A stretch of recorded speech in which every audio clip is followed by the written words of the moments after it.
3, 2, 1. Selamat siang saudara-saudara sekalian, sejawat sekalian.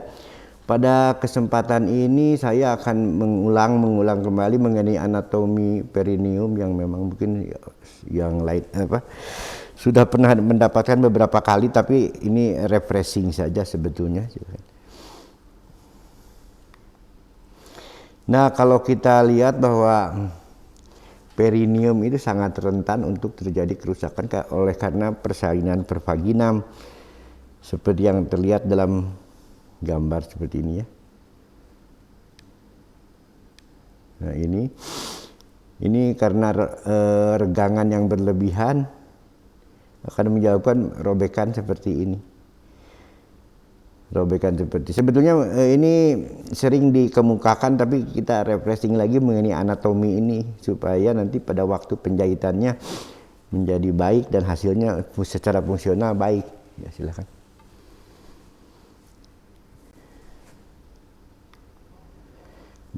Nah, ada beberapa teknik yang kita lakukan untuk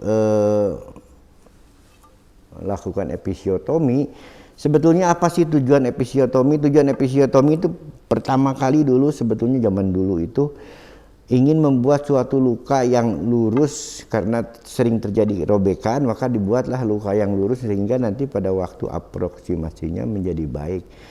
Ada beberapa teknik yang seperti kita ketahui, ada yang media, ada yang mediolateral. Tapi pada umumnya dilakukan mediolateral karena kalau yang medial ditakutkan nanti akan terjadi ruptur total sampai ke anus. Kecuali kalau kita sudah melakukan medial, maka kita lakukan ke sebelah pinggir. Ya, silakan. Nah, ini latar belakangnya bahwa episiotomi itu memang sudah lama sekali dilakukan pada tahun 1920 itu Dr. John Dewey yang mengemukakannya, tapi ini sebaiknya tidak kita bahas. Tapi bahwa dokter inilah yang mempopulerkannya sebetulnya, sehingga dan kita perbaiki itu sampai sekarang dengan majunya teknologi, majunya antibiotik segala macam. Nah, kita kembali ke anatomi. Kalau untuk praktisnya sebetulnya kita tidak perlulah mengingat namanya, memang ini adalah sphincter ya. Ingat bahwa ada otot yang melingkar di sini, sphincter ani eksterna, kemudian ada yang transversal di atasnya di sini, kemudian ada yang melingkar di vagina ini. Tiga otot ini yang perlu diingat, 1, 2, 3 ini yang kemungkinan robeknya ke sini. Apapun namanya sebetulnya kalau secara praktis bahwa kita tahu ada 3 otot ini, dan otot ini yang penting untuk kontinensia feses sebetulnya alvi, dan ini yang harus kita perbaiki betul-betul di sini.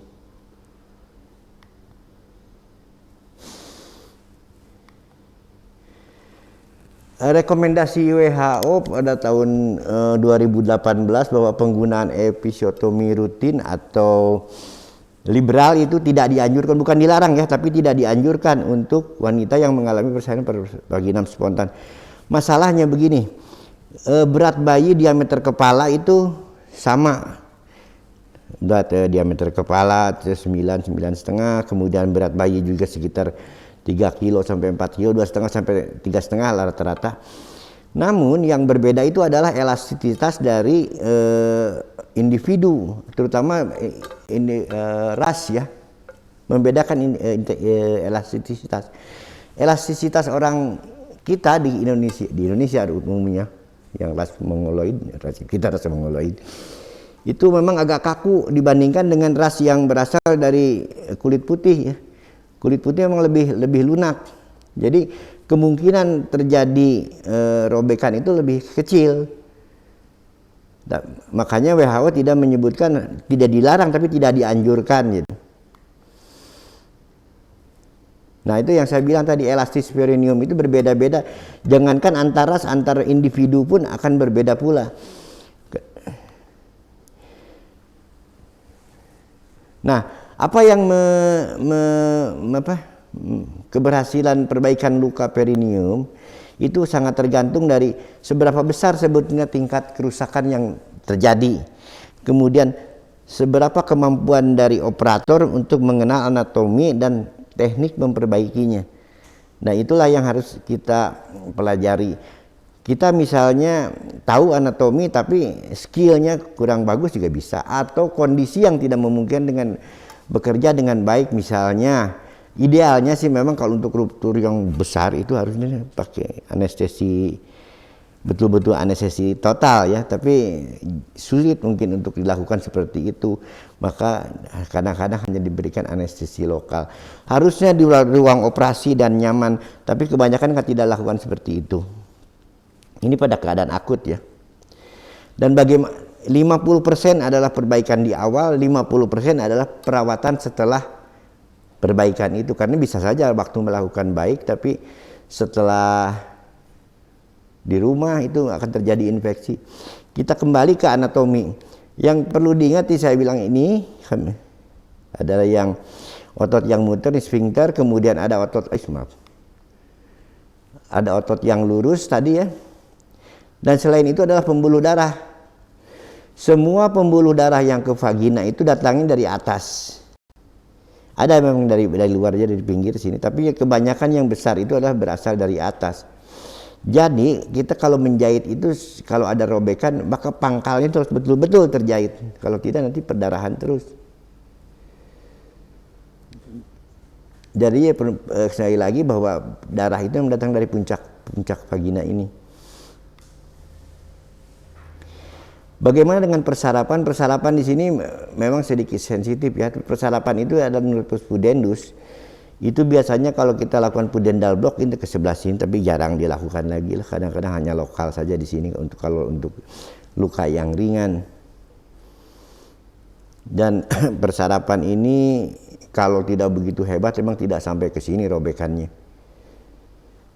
Yang penting adalah pembuluh darah. Pembuluh darah itu memang tadi seperti yang tadi saya bilang, di pangkal itu harus betul-betul terjahit, di pangkal robekan, di pangkal ke arah proksimal.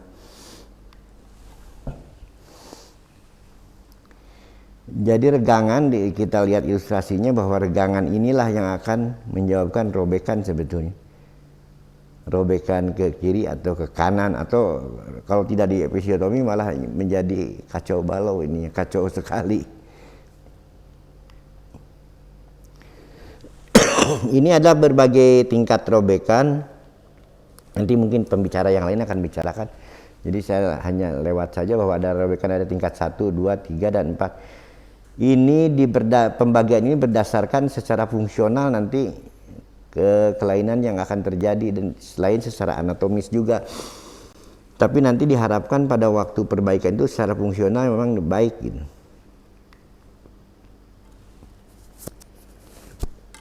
Sebenarnya apa yang menjadi masalah atau efek yang tidak diinginkan di kemudian hari setelah ruptur perineum tingkat 3 dan 4, yaitu terjadinya inkontinensia. Bisa stop dulu sebentar ya? Ya jangan batuk. Kita lihat bahwa apa sih sebetulnya yang menjadi masalah atau efek yang tidak diinginkan setelah ruptura perineum tingkat 3 dan 4 kalau tidak diperbaiki dengan baik.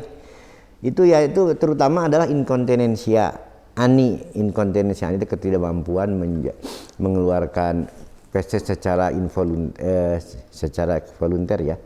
Jadi dia keluar secara involunter, atau kadang-kadang kalau yang ringan sekali sih tidak begitu mengganggu, tapi kalau sudah berat itu mengganggu sekali. Jadi ini yang diharapkan bahwa jangan sampai terjadi inkontinensia. Ini kasusnya cukup banyak sebetulnya, cukup banyak di masyarakat, cuman tidak terlaporkan. Jadi seperti gunung es ya. Jadi itulah yang dapat saya sampaikan mengenai anatomi. Jadi anatomi kita kembali lagi bahwa otot itu ada otot yang melingkar dan melintang, itu sebetulnya itu yang paling penting, terutama bentuk otot sphincter ani. Nah, bagaimana pengenalannya nanti pada waktu penjelasan teknik itu dijelaskan mengenai pengenalan dari otot-otot itu. Baik, terima kasih atas perhatiannya.